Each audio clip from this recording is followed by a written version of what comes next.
Okay, so chapter one of Swiss Family Robinson. So this book was written in 1812. So you'll notice the language is a little different. Some words you may not recognize. Some words I didn't recognize. I had to look it up. So if you ever want to pause this video, well, once it's a video, and then look up the words, that's a good idea. Otherwise, hopefully you can figure out from context what the word means. So it was written in 1812 by a man named Johann David Wyss, and there is a movie made from it, but don't look at the movie yet. Let's read the book first. Here's the picture on the front. I'll show you guys pictures as we go along. We're going to read the first chapter today. Here is a map on the front cover. You guys see that okay? We'll look back at the map as we read along. And let's see here. Here's the table of contents. We're going to read the first chapter today. Let's see. All right, first chapter. Chapter one is called Shipwrecked. Picture. Looks like things are going badly for them. Let's find out what happens. Okay. All right. What's your real name, the skeet god? Is that Sergio? Because he called me Slime. Usually slime means Sergio. That's Sergio? And then I got to get to reading, and then I'm probably not going to pay attention to comments after that.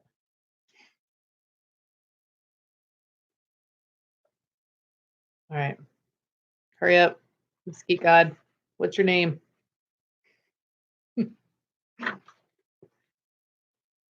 Oh, it's Gavit. Yay. Hey, Gavit. Hey, Sergio. All right, awesome. You guys are going to listen to the first chapter with me, okay? You see my dog in the background. That's Polly. Okay, so shipwrecked. For 6 days, the storm had raged wildly, and our situation became more dangerous every hour. Driven out of our course, we no longer knew our position, and the ship had lost her masts and was leaking. Down in our cabin, our 4 sons clung fearfully to their mother, and all of us, it seemed that the land was near. Then suddenly came a cry from above, "Land, land!" But almost at the same moment, we felt a sudden shock that seemed to shake the vessel asunder, followed by a fearful crash. With sinking heart, I realized that we had struck a rock.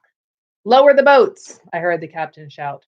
Hurrying on deck, I was startled to see that the ship's boats were already dangerously overcrowded, but that it would be almost impossible for us to find places.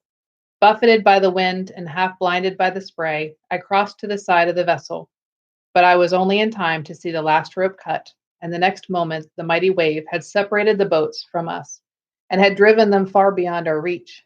In my despair, I shouted wildly for help, imploring them to return, but my voice was lost amid the roar of the storm. And soon nothing was to be seen of the retreating boats but 2 dark specks that now and again appeared on the white surface of the ocean. All chance of escape now seemed gone forever, and I was about to resign myself to certain death, when turning my eyes southward, I was overjoyed to perceive a coastline stretching along the horizon. Thither from that time all my hopes were directed. My family, who had heard my cries for help, rushed on deck, and their anguish, when they realized our situation, was greater than my own had been.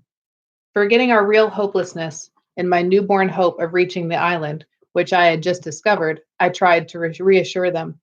"Take courage," I said. "Our cabin is so fixed as to be beyond the reach of the waves, and the land is not far off. If the storm should abate during the night, it is possible that we might reach it." My children, with the confidence of their age, now cast their fears aside and looked forward joyfully to certain deliverance in the morrow. As the evening advanced and storm increased in violence, my 3 youngest children, who were quite exhausted from the anxieties of the day, fell fast asleep. But Ernest, my eldest boy, was able to fully comprehend the dangers of our position, remained up with me to help me in my search after the bladders and casks and anything that would serve as buoys by which we might reach the land should the vessel break up during the night.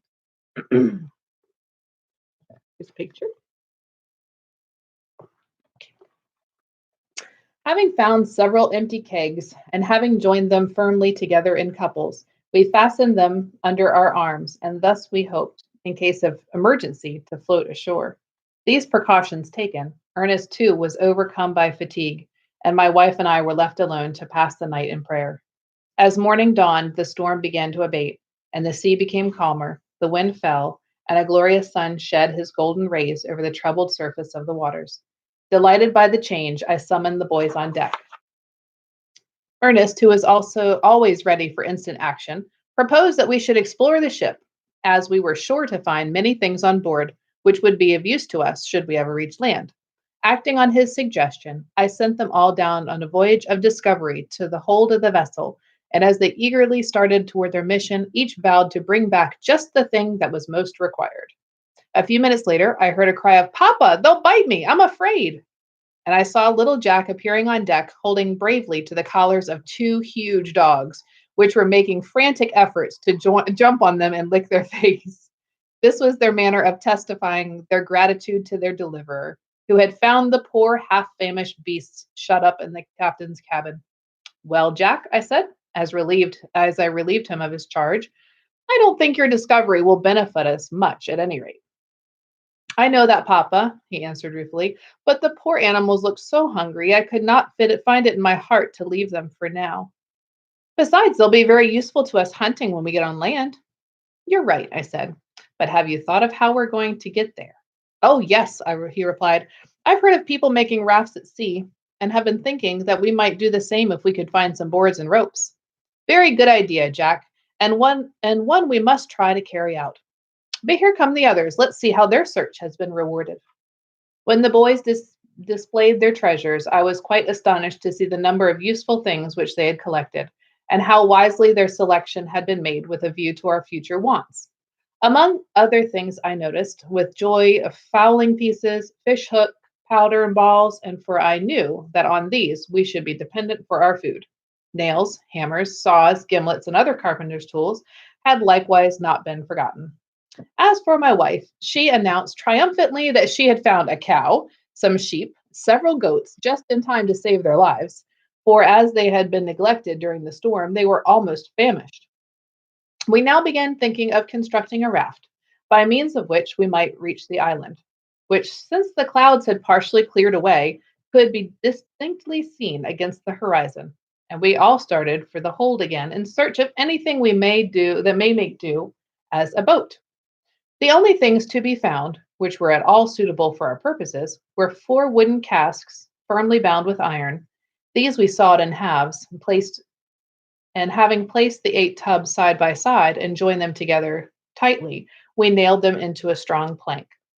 2 other planks were then fastened along the sides of the tubs and brought to a point at each end, so that the raft might cut through the water easily, while to prevent its being overturned, a balancing pole, to which some empty brandy casks were tied, was fixed at each end of the strange vessel, and the work was completed. With some difficulty, and not without help from a powerful lever I found on board, we launched our bark. The children, who felt very proud of their handiwork, were anxious to embark immediately, but as the evening was advancing, I decided to remain on the wreck another night and try to reach land on the following day, should it be sufficiently calm. The sun shone brightly the next morning, and everything seemed in favor of our removal. So gathering together whatever we Polly, come here. You're interrupting us. Come here. Sorry, guys. Polly likes to squeaky toy. Polly, come here. Okay. Are you done squeaking, Polly? Come here. Polly. Bring it. Here. Drop it. Drop it. You can play with these later. Okay, let me get back to where we were. So the sun shone brightly the next morning, and everything seemed to favor our removal. So gathering together whatever we thought might be useful to us in the future, we were about to trust our lives to the raft, when the crowing of the cocks which were leaving behind attracted our attention. At their mother's request, the children returned for their hens and pigeons, which they placed in large wicker cage, while the ducks and geese were set at liberty in hopes that instinct would guide them to land. Having carefully provided the animals on board with food and drink enough to last them several days, and having loaded the boat with ammunition, food, carpenter's tools, canvas for making our tent, and as many other useful items as we could make room for, we embarked. My wife occupied the first tub, and in the second sat Jack, a boy of 8 years of age. In the third, the 6-year-old Franz. The powder, the sailcloth, and fowls were stowed away in the fourth, the victuals in the fifth. The sixth held Franz, now 14 years old, and the seventh Ernest, who had just attained his 16th year, while I occupied the eighth and endeavored by means of pole to steer our wonderful vessel. I'll show you a picture of the vessel.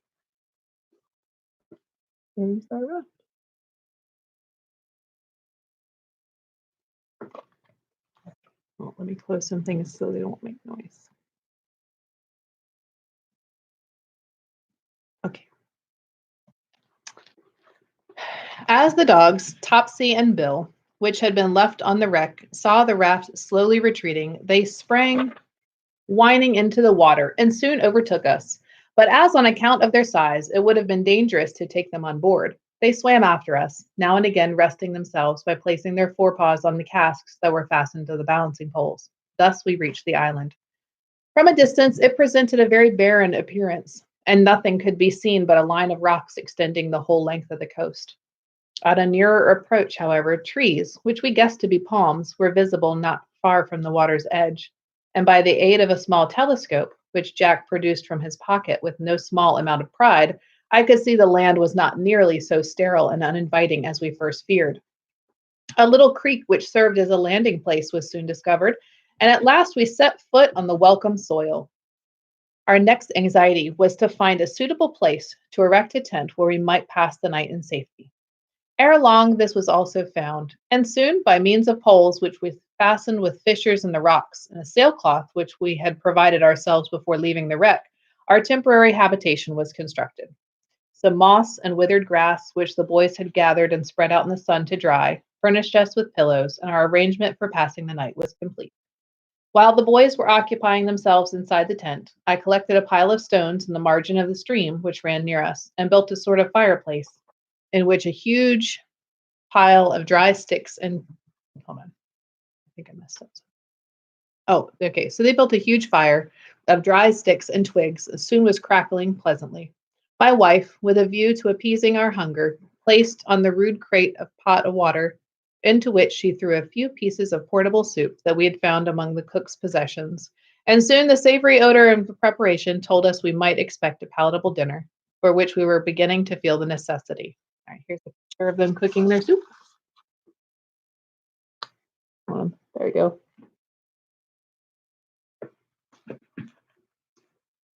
Meanwhile, Fritz, who had been well accustomed to the use of firearms among our native mountains in Switzerland, loaded his gun and proceeded along the banks of the stream, which flowed close by, in search of something with which to stock our larder.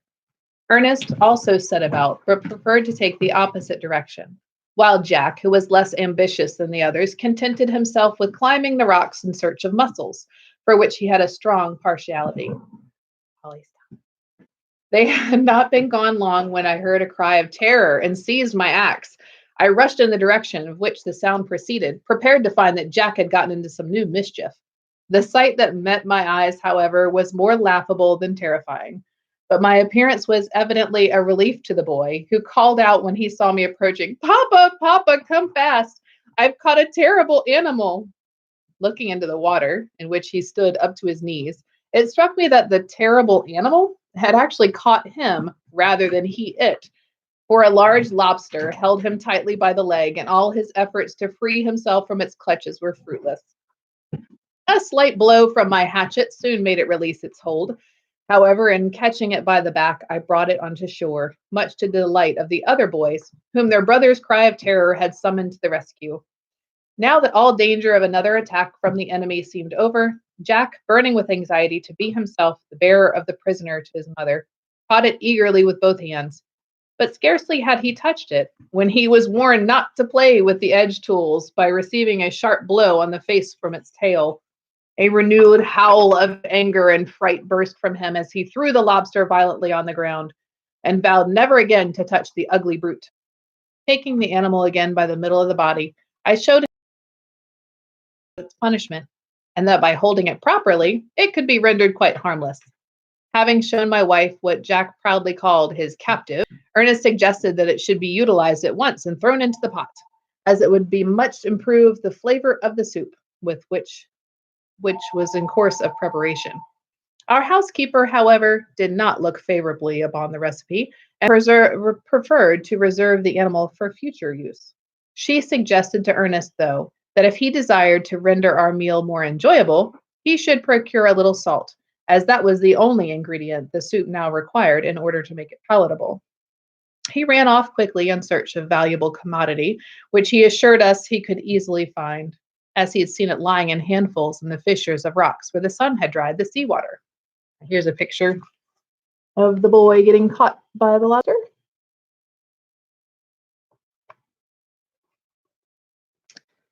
Okay, he proved his assertion too, sorry, by bringing back a good quantity of the desired article, but it was so mixed with sand and seaweed that I immediately pronounced it useless. My wife, however, dissolved it in fresh water, and having filtered it through a piece of canvas, managed to improve the flavor of our dinner wonderfully thereby. Our meal was at last ready. We gathered eagerly around the pot, anxious to satisfy our appetites, which the morning's work had rendered ravenous. But the new difficulty here presented itself. The soup was there to be eaten, and we were anxious to eat it, but without plates and spoons or anything to supply their places. How were we to manage? If we had some coconuts, suggested Ernest, we could make spoons from their shells. Quite true, I answered gravely. And if we had china dinner set and a dozen of soup ladles, we might tide over our difficulty beautifully, but one is just as much beyond our reach as the other. How would mussel shells serve our purpose? Asked my wife. I saw Jack playing with some a little while ago. Perhaps they might do. Capitally, I replied. If we could only get some, Jack might lead the way where they are to be found. The children ran off and soon returned, bringing a good supply, and this difficulty overcome, we sat down thankfully to our first meal in our new home. Soon the sun sank below the horizon, and the darkness which immediately succeeded showed me that we must be near the equator. The increasing chilliness of the air warned us to betake ourselves to the tent, whose protection from the cutting night wind, which had suddenly sprung up, was exceedingly welcome. The storm had now completely abated, and the sea, as if exhausted by its own fury, lay calm as a lake. Everything seemed to invite repose. Morning had scarcely dawned when we were awakened by a loud crowing of the cocks that were perched over our heads, and I began to consider how we should best occupy ourselves during the day. Our first duty seemed to be to ascertain, if possible, the fate of our shipmates who had abandoned us to almost certain death when they set out from our wrecked vessel, and also to explore the island and fix upon the best place for our future habitation.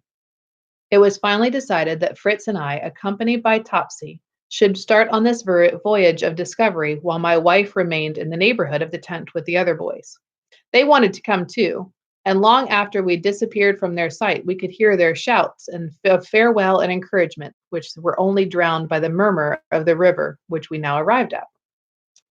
The banks of this river on either side were so steep and inaccessible that we were obliged to proceed for a long distance towards its source before we could find any place where it was possible for us to cross. At last, however, we reached a narrow bend near a very pretty waterfall, and here, by using pieces of broken rocks as stepping stones, we were enabled to gain to the other side in safety, and soon we had reached the shore of the bay. Here we brought Jack's telescope into service and scanned the horizon eagerly, hoping to find some trace of the boats which had borne our companions from us.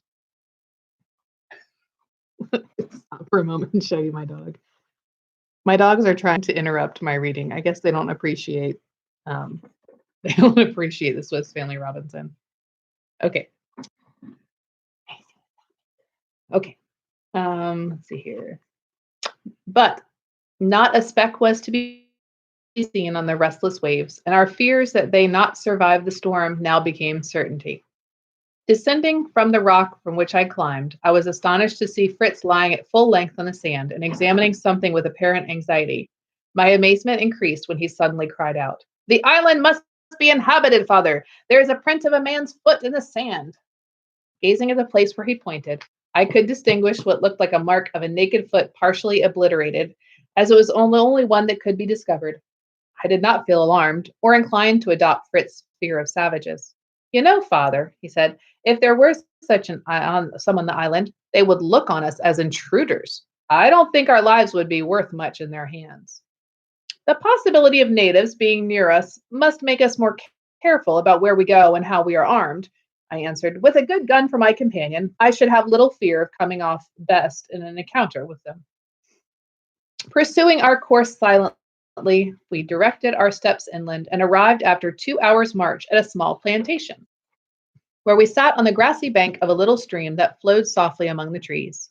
After a rest, we went on again, and suddenly Fritz stumbled over a large round substance that turned out on examination to be a fine coconut. I welcomed it gladly, and as I Polly, stop squeaking. And as I expected it to provide us with a refreshing drink. But unfortunately, upon opening it, we found nothing but a withered kernel unfit to be eaten. How is this, father? Asked Fritz with a tone of disappointment. I've heard a great deal of coconut milk, in which travelers prize so highly, yet there's no such thing in this one. It's only when the fruit is plucked half ripe from the tree that it is found to contain much lauded beverage, I replied. When allowed to ripe, the liquid becomes hard, and if let to fall off the tree, it decays, as you see this one has done. Fritz continued his questions as we resumed our journey, but while seeking information, he was also on the lookout for some new discovery. His watchfulness was at last rewarded by the sight of another vegetable wonder, which he called me to examine. I was greatly pleased to see that it was a fine specimen of a gourd tree, that many of the same species were growing close at hand. This tree, which bears its fruit on the trunk, is likely to be a great service to us, I said. Out of the shells, all sorts of vessels can be formed. We can even use it to make cooking utensils, as I'm told by the savages are accustomed to do. But the shell is quite frail, apparently. Father, how could it bear the heat of a fire under it? It's not placed on the fire, my son, I answered, but it is filled with water, and red hot pebbles are thrown in one by one. In time, this causes the liquid to boil, and the pot remains uninjured. This plan struck Fritz as being so excellent that he set about forming a pot at once with his penknife. But though he applied himself most energetically to his self appointed task, he made but slow progress. I showed him a simple way of dividing the fruit by winding a piece of string around it and drawing it so tightly as to cut the gourd in two. By this means, we had several basins, which we left in the sun to dry, which Fritz thought would prove a very welcome utensil addition to his mother's stock of household utensils.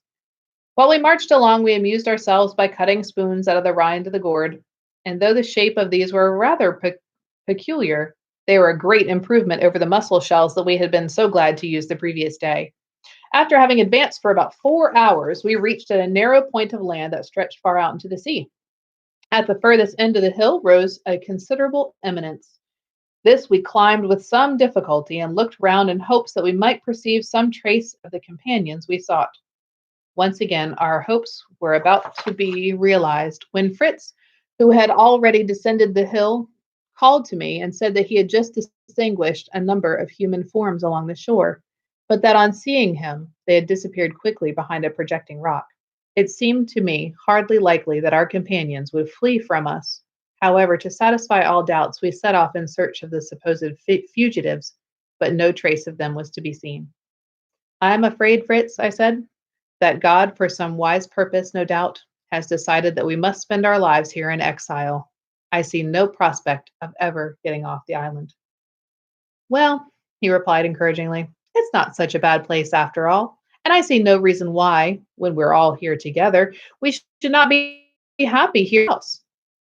His hopeful view of things made me feel rather ashamed of my own downheartedness, and as we proceeded on our journey, I strove to be as cheerful as possible. We next turned our steps to a small palm tree grove, which looked most cool and inviting, which we thought would be much pleasanter to traverse than the open pathway. While advancing towards it, I was surprised to see a glutinous substance oozing from the end of a reed that I had just cut, and placing my lips to it, I was delighted to see that it was sugar cane. Here was another of our wants supplied. This discovery seemed to Fritz the most delightful of all. Having cut a little hole, by my directions in the side of a rod, he fell to sucking the juice with great avidity, but paused now and again to comment on the pleasure which was in store for his brothers, who he felt sure would rejoice equally with himself over the found luxury. Then he cut a bundle of the canes, having stripped them of their leaves, and took up his burden and hastened toward the palm grove, where he lay it down to rest and eat some of the provisions with which my wife had supplied us before we left. We'd scarcely sat down, however, when our attention was arrested by loud cries, and on looking round, we saw a troop of monkeys, which had been alarmed by our appearance and by the barking of Topsy, springing up the trees with wonderful rapidity. Here they felt secure from attack and proceeded to chatter and grin horribly at us as if to show their dissatisfaction with our approach. Seeing that the trees in which they had taken refuge were cocoa palms, it occurred to me that even the temper of the monkeys may be made to serve us. So I told Fritz to treat them to a shower of small stones. Not understanding my motive, he brought his gun to his shoulder and said he could kill them much more easily with it. But I stopped his purpose instantly. It is very wrong, my son, I said, to kill any animal without necessity. These monkeys are doing us no harm, and they may be useful to us if you do as I tell you. Abashed at my reproof, he began to pelt the animals with stones, and was greatly astonished at the energy which they defended themselves, as plucking the cocoa nuts they threw at them angrily down on us. This is just what I wanted, and soon Fritz and I were refreshing ourselves with the milk of the fruit, which proved to be a most delicious drink. I'll show you the picture of the monkeys throwing coconuts down. Oh, can you see the monkeys? There's the monkeys. Oh, there's the, you see the people at the bottom. Okay. After having regaled ourselves to our satisfaction, thanks to the monkeys, we tied together a few of the coconuts that had stalks, and we slung them over our shoulder, proceeded on our homeward journey. We had not advanced far when Fritz began to show signs of fatigue. His burden proved heavier than he had anticipated, and he commenced to think that after all, his brothers might not relish the canes as much as he had first supposed, and that maybe he had better not carry them further. Seeing their weight was really too much for him, I relieved him of them. My act discomfited him greatly, and made him feel as if he were little use to me. I fear, father, that I have been a hindrance rather than help to you today, he said. I'm sure those at home will say that I have turned my chance to little account when all I could bring them was a little coconut milk. Not so, my boy, I answered him. You have been a great service to me, and you have done nothing to reproach yourself with on that score. I fear, however, that the coconut milk will not be considered much of a treat. When removed from the shell, it very soon becomes sour, and I should not wonder if what you have already have is vinegar. Let's see what stage it is. Pulling a small flask filled with the liquid from his pocket, he was about to remove the cork when it flew out with a pop, and the liquor foamed like champagne. We tasted it and found it very agreeable. Fritz felt thoroughly pleased with his manufacture of the new beverage and trudged on in high spirits toward the place where we had left our gourd vessels. These we found thoroughly hardened by the sun and fit for use, so we put them in our bags and we hurried on, anxious to reach home before sunset. We had scarcely got halfway through the wood in which we had breakfasted, when our attention was drawn to Topsy, who rushed past us, barking furiously. Hastening to see the cause of her excitement, we found her in full chase after another troop of monkeys, which her sudden appearance had greatly alarmed. All managed to get out of her reach, however, except one, which she hemmed in completely, and before we could prevent her, she had killed the poor animal, and had already began her sanguinary repast. So Fritz sprang forward and hoped that he may be there in time to save its life. But as he was passing under a tree in which several monkeys sat grinding their teeth and watching with impotent rage at the death of their companion, one of them bounded on his shoulder and clutched him tightly by the hair, tore and scratched him most mercilessly, and yet clung so fast that no efforts of his own could set him free from his unwelcome assailant. Going up to them, I endeavored gently to disengage it, and at last succeeded, but not before it was completely terrified, as was Fritz. Notwithstanding the fright he had met with, he was also anxious to retain the little creature, and though I by no means desired to add another to our number under present circumstances, I could not resist his importunity. Please, father, let me keep it, he pleaded. I can feed it with nuts and other things which we can easily find, and I will be sure it'll be sure to die if I abandon it. Very well, son, I replied. You may make a pet of it, but take good care that Topsy's partiality to such animals, which she just now displayed so cruelly, does not deprive you of it. Assuring me that he would take good care that no evil should befall it, he placed it on his shoulder and continued on his way. The little monkey, unaccustomed to such a mode of progress, became after a while quite restless and troublesome, so his master, inventive genius, was called into play. Taking a strong cord from his pocket, he tied it round the dog's neck and set the new pet on her back, where she seemed quite at ease. He gave the cord to its paw, and with threats and caresses, compelled Topsy to march along peacefully. Our appearance tickled me greatly. Don't we seem like a couple of mountebanks on our way to a fair with our basins and sticks and animals? I said. Your mother and brothers will be struck with our comical aspect when we reach home. Here's a picture of the new little monkey pet riding on the back of the dog.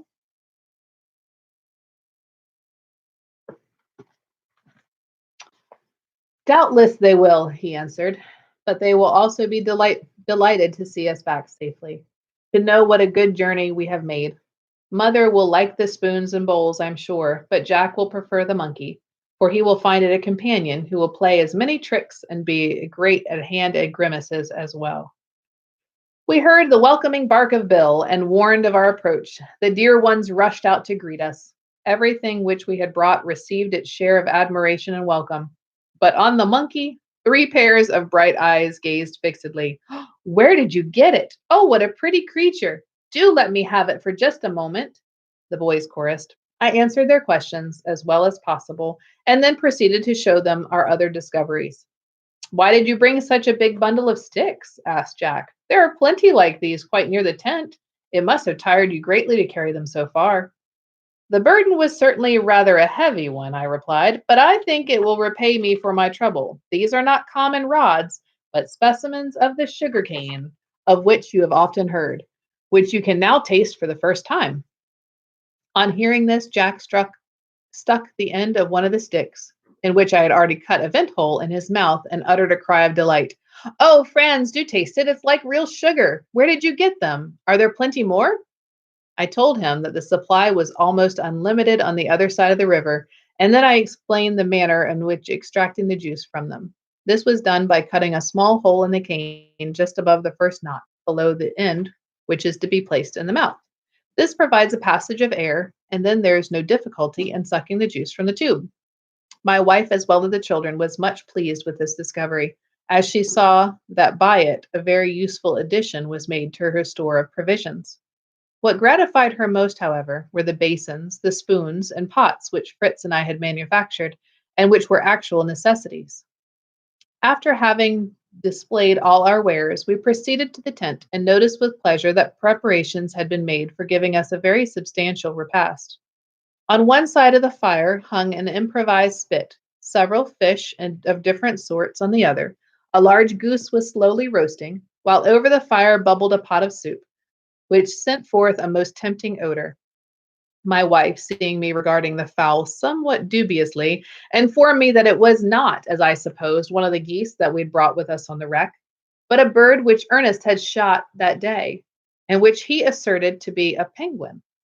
I asked him how he could be positive, which he had never seen a similar one. The young scholar replied, before coming near it at all, I knew what it was from its shape, which was that of a bottle. Then, on examining it closely, I observed that it had all the peculiarities which were mentioned in the natural history as belonging to the penguin.